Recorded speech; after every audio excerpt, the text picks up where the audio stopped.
예, 지금 오세훈 서울시장님께서 입장하고 계십니다. 큰 박수로 맞이해 주시기 바랍니다.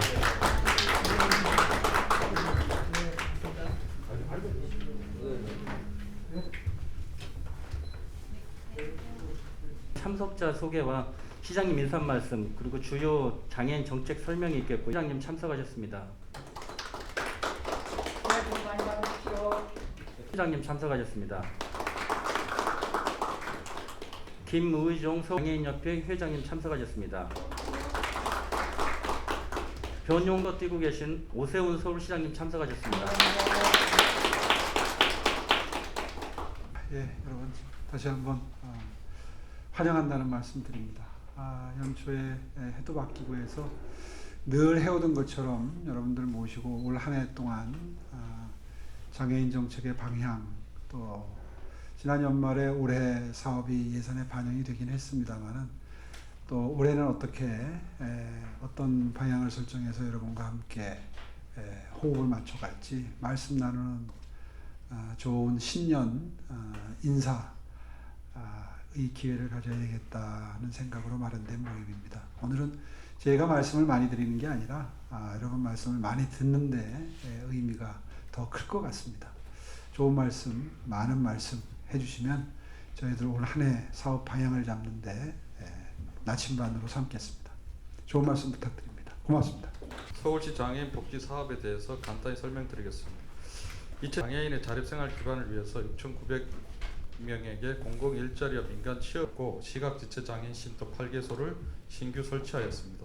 하고 권익을 증진하고자 24,000명에게 활동 지원 서비스를 보조기기 임대료는 무료로 하고 보증금은 기존의 50% 5페이지입니다.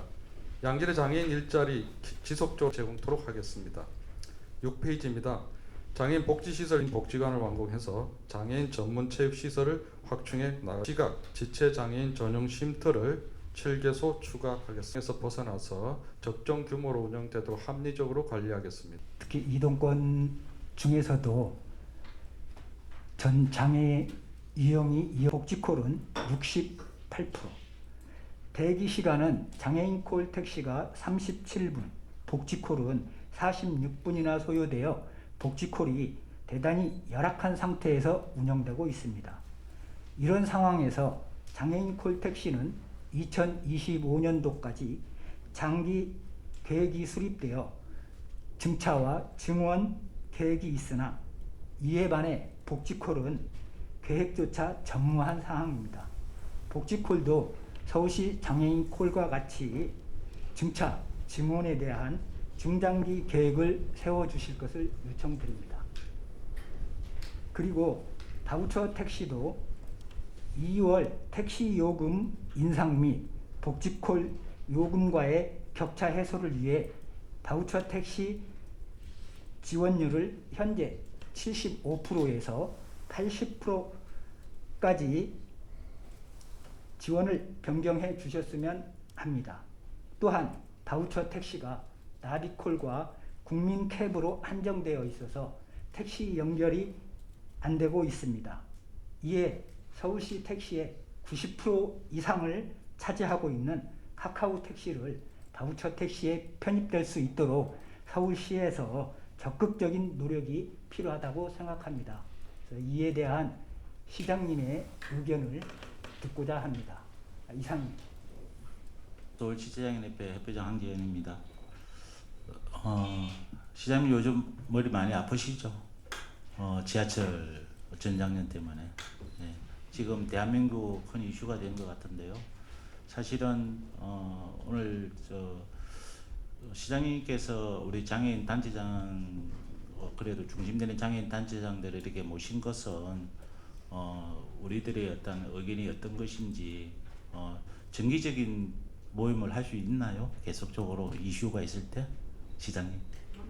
그렇죠? 예, 이제 그러니까 취임하실 때부터 또 장애인 관련된 부분에 대해서 예정을 가지시고 또 취임 초기에 장애인 단체장들 또 해서 모여가지고 다 같이 새 인사하셔서 참 굉장히 감명 깊었습니다.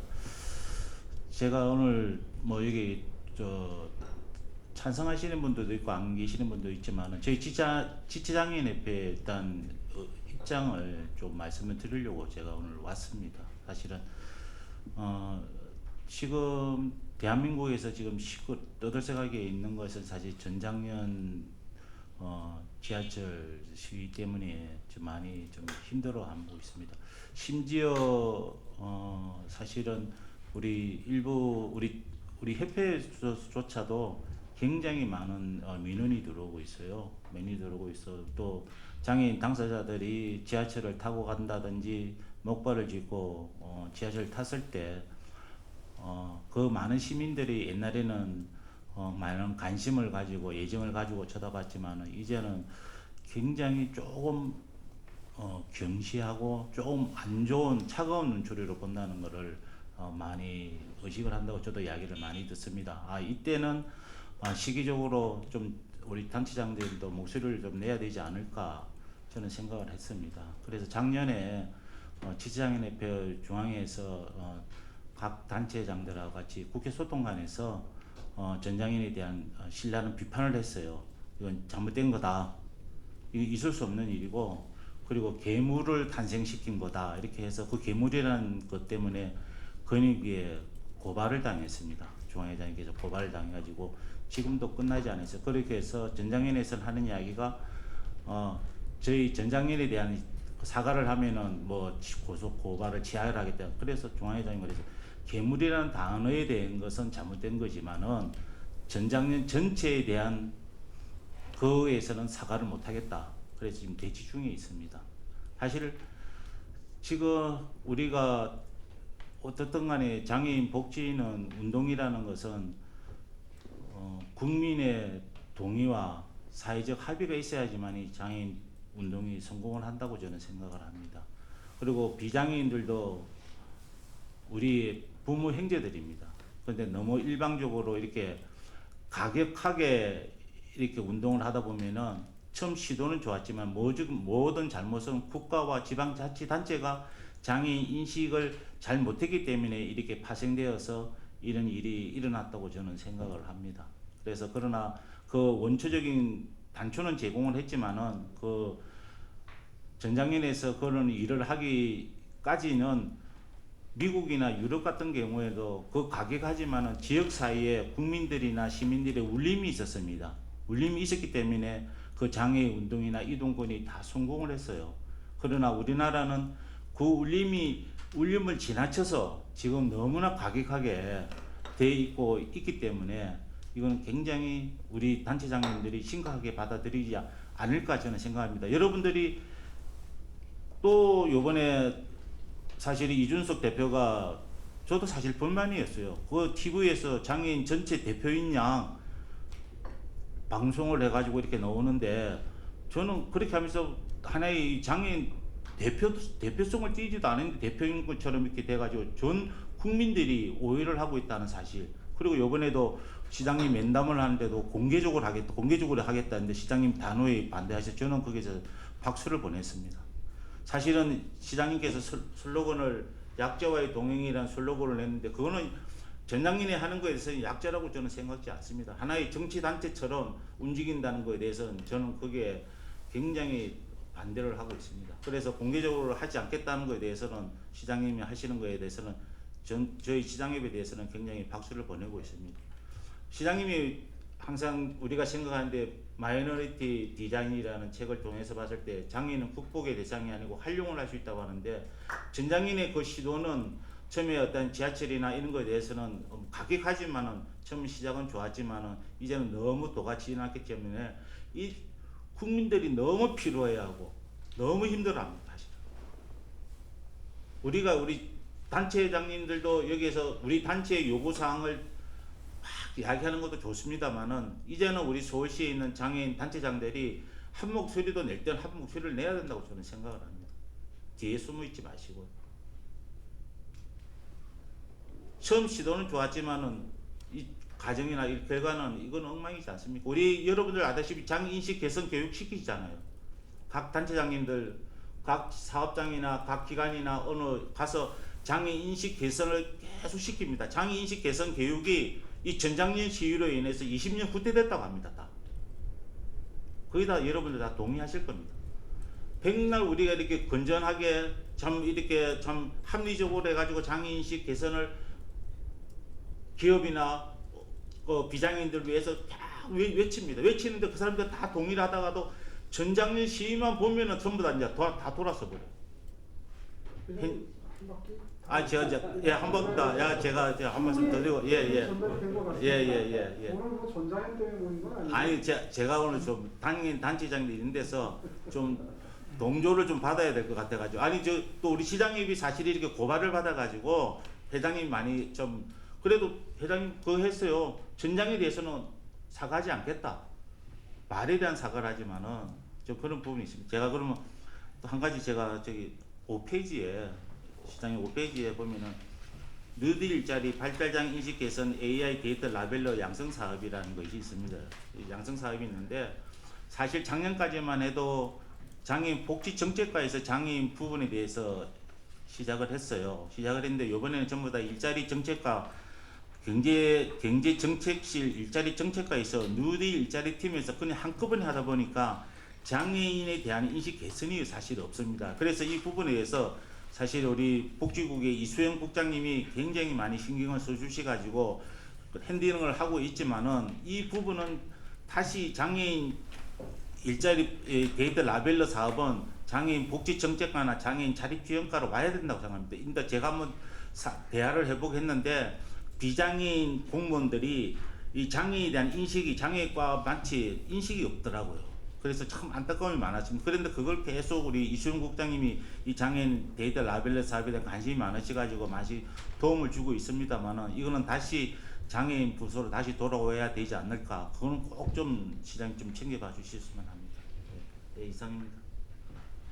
예, 감사합니다. 대한 부분이 빠져 있는데요. 혹시 농인사회 안에 미디어 재단이라는 걸 한번 생각해 주십시오.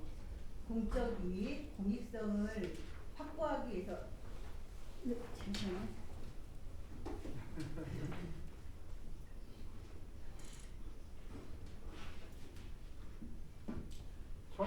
한국수학언어법이 만들어지고 통과된 이후에 이런 방송의 영역들이 굉장히 많이 부각이 되고 있을 겁니다. 21세기는 미디어 시대라고 해도 되고요. 핸드폰으로 많은 부분 또 이러한 촬영이라든가 이런 영역이 확대되고 있는데요. 이런 부분이 23년도 농인에 대한 이 정보 접근이라든가 이런 시스템이 구축되기를 부탁드립니다. 대부분이 음성 중심의 사회로 그 미디어가 제공되어진다면 지금 경기도라든가 서울 한국농아인협회 중앙에 몇 개 곳에서만 농아인 방송이 있습니다. 그렇기 때문에 이런 특수성을 감안하셔서 미디어 센터가 서울 지역에서도 운영될 수 있도록 이게 지금 예산상의 문제로 계속해서 지연이 되고 있는데요. 이런 부분을 좀 감안해 주셔서 장애인들 눈높이에 맞게끔 청각장애 특성에 맞게끔 자막이라든가 수화로 제공되어질 수 있는 영상 그리고 장애인들이 실제로 이 영상 작업에 참여할 수 있게끔 장애인들이 담당할 수 있는 이런 제도를 만들어 주신다면 아마 농인분들도 이런 사회의 일원으로 모두 다 들어가셔서 활동하실 수 있는데요. 이런 부분을 감안한다면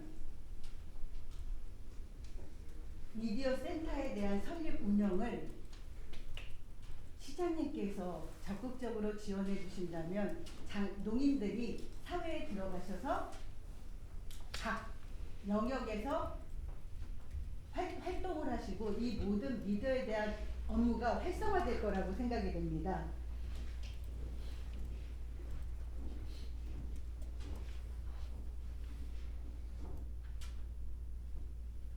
이런 미디어의 활성화를 위해서 만약 지원을 해주신다면 농인이 앵커를 한다라는 거 생각해 보셨습니까? 아나운서가 있을 겁니다. 편집 촬영을 농인이 한다라고 하면 어떨까요?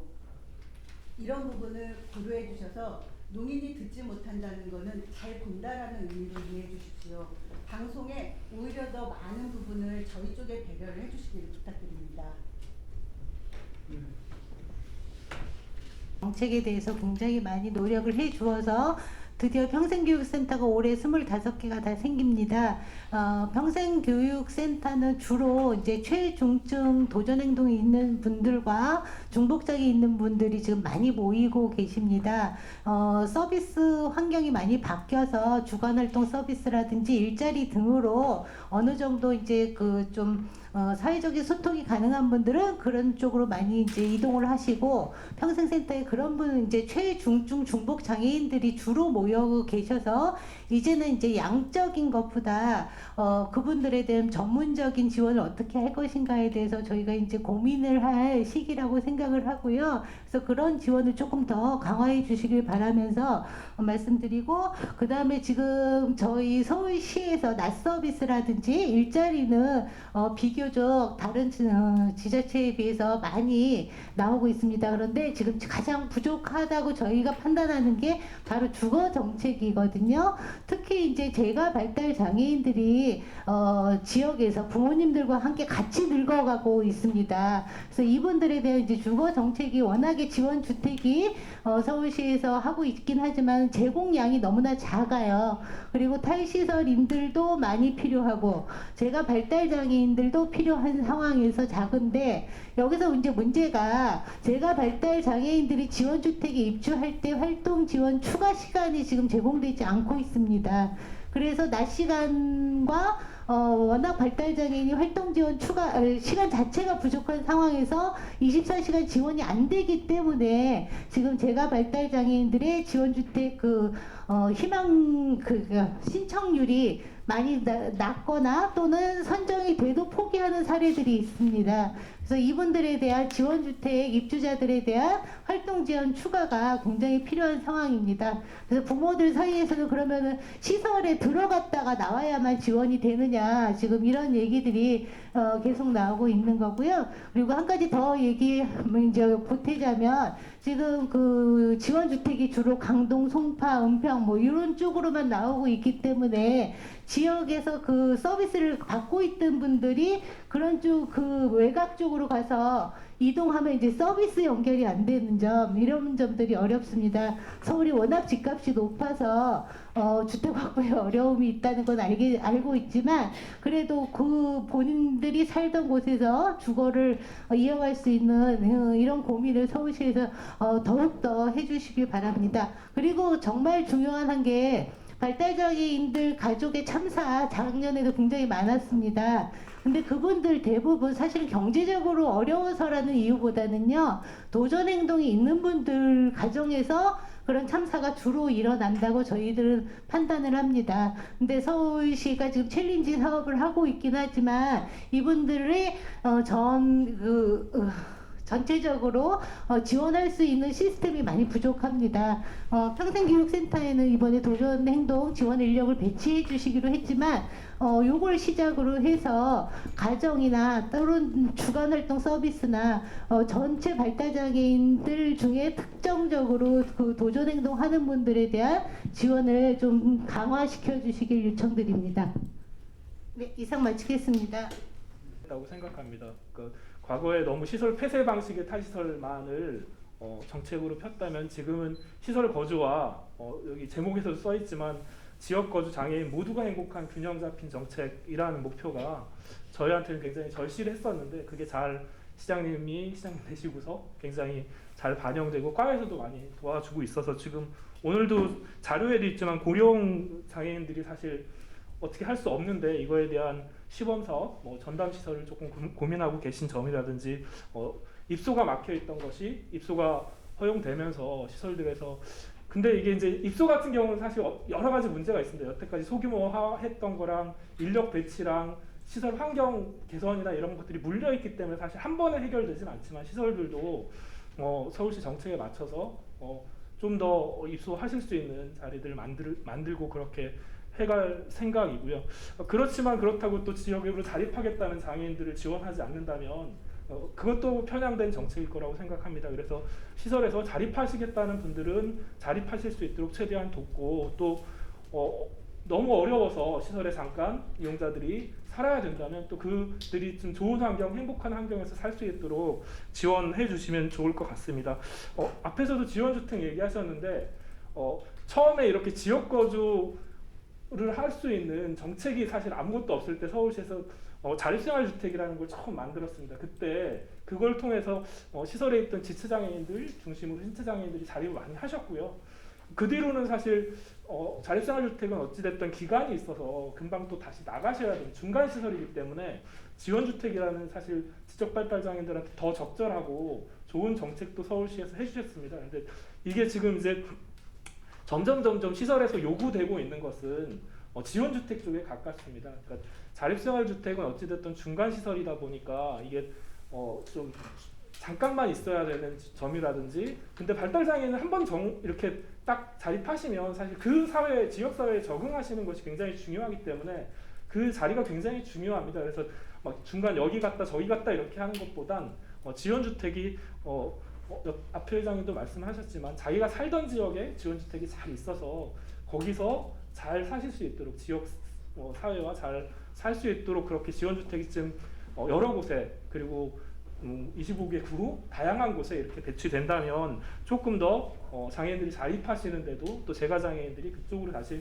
자립하시는 데도 도움이 될 거라고 생각하고요. 그래서 그리고 또 그룹홈이 있습니다. 그러니까 지역사회 거주 모델이죠. 이건 역시 뭐 이견이 좀 있습니다. 전장애라서는 이것도 시설이다 이렇게 부르시긴 하는데 저희가 보기엔 이것도 분명히 지역사회 주민들과 함께 사는 모습일 거라고 생각하고요. 그룹홈에 대해서도 좀 다양하게 고민해 주셨으면 좋겠습니다. 올해도 사실 시의회까지 그러니까 시에서 신경 써주셔가지고 시간의 수당이라 이런 거 다 챙겨 주셨었는데 마지막에 통과가 안 돼가지고 또 잘 안 됐습니다. 그래서 그룹홈에 대해서도 사실 20년 전에 생긴 제도인데 하나도 그러니까 거의 바뀌지 않고 사실 인력이나 이런 것들이 부족한 것이 사실이기 때문에 그룹홈도 그리고 또 처음엔 훈련형이었는데 지금은 또 고령이나 중증장애인들도 그룹홈에 있기 때문에 이들을 위한 그룹홈 또한 고민해 주시면 좋을 것 같습니다. 예, 이상입니다. 모두들도 새해 복 많이 받으시길 바라겠습니다. 작년에 1월달에 작년에 우리 시장님 간담회 제가 참석하고 오늘 이렇게 다시 참석했는데 오늘 제가 집에서 나오면서 저희 장모님께서 나라에서 큰일 하시는 우리 서울시장님 만나러 가더니 굉장히 저를 부러워하시더라고요. 제가 굉장히 큰일을 하고 있는지 저희 장모님께서 저를 굉장히 자랑스러워하시는데 저도 뿌듯합니다. 그리고 시장님 만나 뵙고 현장에서 힘들게 생활하는 중도 장애인들의 우리 약자들의 목소리를 이렇게 제가 전달해드리는 이 시간을 갖게 돼서 감사하게 생각합니다. 저는 시장님께 세세한 거는 간단하게 작성한 걸 전달해 드릴 거고요. 시장님께 몇 가지 단어만 좀 건의드리고 싶습니다. 중도 장애인이라는 단어를 좀 시장님께서 좀 인지를 좀 강하게 해주셨으면 좋겠습니다. 중도 장애인. 대한민국 보건복지부 법의 15개 장애 유형을 굉장히 세분화돼서 잘 설명하고 있는데 중도 장애인이라는 개념은 장애 유형으로 말씀드리는 것보다는 특성입니다. 주로 학령기 이후 그러니까 주로 한 13세에서 14세 이후에 원활하게 생활하다가 사고나 질병으로 인해서 신체적으로 크게 특이하게 변형이 특이하게 신체적으로 크게 변화된 삶을 사는 그 특성을 가진 장애인들을 중도 장애인이라고 항상 일컬는데 이들의 삶의 초기에 굉장히 적응하기 힘듭니다. 간단한 중도 장애 같은 경우에는 빨리 사회에 적응하거나 치료를 통해서 또 재활을 통해서 적응이 가능하나 저와 같이 척수 장애 같은 경우에는 신체적 변화가 굉장히 큽니다. 대소변부터 해서 마비를 통해서 신체의 일부 또는 전부를 제 의지대로 움직일 수가 없습니다. 이러한 신체적 특징을 경험하게 되는 당사자 또는 가족의 입장에서는 초기에 그들의 삶에 있어서 좀 개입을 해서 뭔가 지원을 해주면 저와 같이 이런 자리에 올 수 있습니다. 하지만 초기에 그런 지원이 없는 경우에는 10년, 20년, 30년 동안 집에서 칩거 장애인으로 살 수밖에 없는 게 현실이고 현재도 대부분 척수장애인 같은 경우에는 병원 생활을 평균 22개월 이상 하고 있습니다. 병원에서 치료가 끝났음에도 불구하고 지역사회 또는 집으로 가지 못합니다. 두 가지 원인이 있습니다. 하나는 돈이 없어서. 근데 돈이 없는 거는 저희는 그걸 해결해 주는 거는 차후고 돈이 있지만 지역사회로 나가지 못하는 거는 내 신체적 큰 변화의 이 상태에서 정보라든지 어떤 다시 적응할 수 있는 계기를 제공해 줄 수 있는 시스템이라든지 그런 노하우가 제공해 주는 시스템이 없습니다. 지난 10년간 저희 민간단체에서 지속적으로 열심히 해왔지만 한계에 도달해 있습니다. 그래서 제가 감히 말씀드리건데 대한민국 전국에서 중도장애인 지원, 지역사회 복지 지원을 위한 시스템이 전무합니다. 그래서 제발 선도적으로 서울특별시에서 중도장애인 사회복지 지원을 위해서 시스템을 구축해 주시면 대단히 감사하겠고, 이런 내일은 지금 여기 사업 결과 자료에도 나타났지만 저희는 부럽습니다. 뇌병면 장애인 비전센터, 뇌병면 장애인 비전센터의 이와 같은 모델이 중도장애인 지원센터 이런 게 하나가 설립이 돼서 시범적으로 한번 운영해 보신다 그러면 효과가 굉장히 좋습니다. 물론 장애인 복지 관련된 부분에 있어서 효과라는 측면은 뭐 부각시키기는 좀 부적절할지 모르지만은 중도장애인 지원을 위해서 약 6개월 정도만 집중적으로 만약에 지원을 해주신다 그러면 이들이 서울시에다가 세금 내는 장애인으로 생활하는 것을 저희가 입증하고 있습니다. 그래서 부디 간곡히 요청드리건데 중도장애인, 척수장애인, 지역사회 복귀, 전환재활 이런 단어를 좀 인지해 주셔서 지금 많이 추진하고 있습니다. 서울시 의회에서 작년에 토론을 개최했고 서울시 의회 오복지위원회 또 서울시 의장님께서 적극적으로 조례 제정까지 관심을 갖고 계십니다. 그래서 서울시 집행부에서도 같이 손발 맞추셔가지고 제도적으로 선도적으로 시범사업 한번 추진해 주시면 대단히 감사하다는 말씀드리겠습니다. 감사합니다. 척수장애인들은 신체적 변화를 말씀하셨는데 막 90%가 대소변을 자유롭게 하지 못하고 가리지는 못합니다. 자기 의지와 상관없이 나오고 소변이든 대변이든. 그래서 이 기저귀 사업에 척수장애인들이 꼭 좀 포함됐으면 좋겠다는 말씀을 드리고, 그 다음에 우리 지금 시장님이 이 복지 사업으로 일자리 사업을 많이 하는데 우리 장애인들이 수급자가 굉장히 많습니다. 근데 장애인들이 그 일을 하고 싶어 하는데 그걸 하고 나면은 15만 원, 20만 원 정도를 또 공제를 하더라고요. 그래서 그 사업을 돈이 없으니까 그 사업이라도 좀 해서 하겠다고 계속 저희 사무실에 오는데 한번 너 15만 원, 20만 원 불이익을 받고 그거라도 하겠느냐. 그러다 또 돈 10만 원이 이익되니까 하겠다고 억지로 하겠다. 그런 부분을 좀 해주시면 좋겠고요. 그래서 이 척수장애인들이 이런 기저귀나 이런 거에 좀 정리가 되면은 밖에 나올 사람들이 정말 많습니다. 근데 돈 없는 상황에서 이걸 전부 다 사서 자기가 하려니까 정말 힘들고 말씀하셔서 우리 민간이 지원하는 한계 부분이 있고, 그 다음에 전작년 상황에 대해서 조금 좀 말씀드리겠습니다. 저희가 작년에 전작년 사태를 보고 저희가 반대 집회를 했었습니다. 그런데 그 이후부터 전작년 사태가 나면 날수록 굉장히 저희가 고통에 시달리고 있습니다. 저희가 하는 줄 알고 전부 다 경장협회에게 저한테 전화가 옵니다. 밤 2시, 3시에 전화가 와서 막 쌍욕을 하면서 막 전화를 오고, 아니고 우리는 반대의 작다다. 그러면 그분 전화번호 같이 달라. 근데 뭐 그분이 나이 드신 분들이 한두 분이 아니고, 근데 뭐 우리 단체장님들 아시겠지만 전작년에서 데리고 오는 출퇴근한다고 오는 분들이 출퇴근하는 분들이 아마 그게 한두 명 있을까 말 거예요. 나머지는 전부 다 그냥 실제 누워있는 사람을 데리고 옵니다. 제가 그 친구들도 개인적으로 참 많이 압니다. 많이 만났던 친구들이고. 근데 어쩔 수 없이 끌려나옵니다. 그 친구들이 또 시설에서 나오는 부분도 이거는 정말 우리가 정말 숙고해서 데리고 나와야 됩니다. 본인의 의사, 정말 그 친구들 의사 표현하기 힘듭니다. 그런데 무조건 끌고 나와서 시설에 독립시켜야 된다. 독립시키면 인권 침해 누가 감당합니까? 여러 명이 있는 데서 인권 침해가 덜하지만 개인적으로 혼자 있는 데는 인권 침해가 더 심합니다.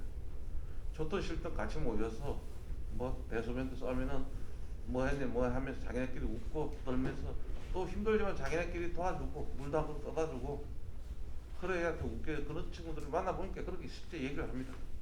근데 안 가려고 하는데 자꾸 그렇게 나가라 독립해라, 독립하고 편하다. 처음에는 묻도 모르고 독립해 나가 편하지 사는 줄 알았지. 근데 외로움이 또 그 친구들. 장애인들이 제일 큰 게 외로움 아닙니까?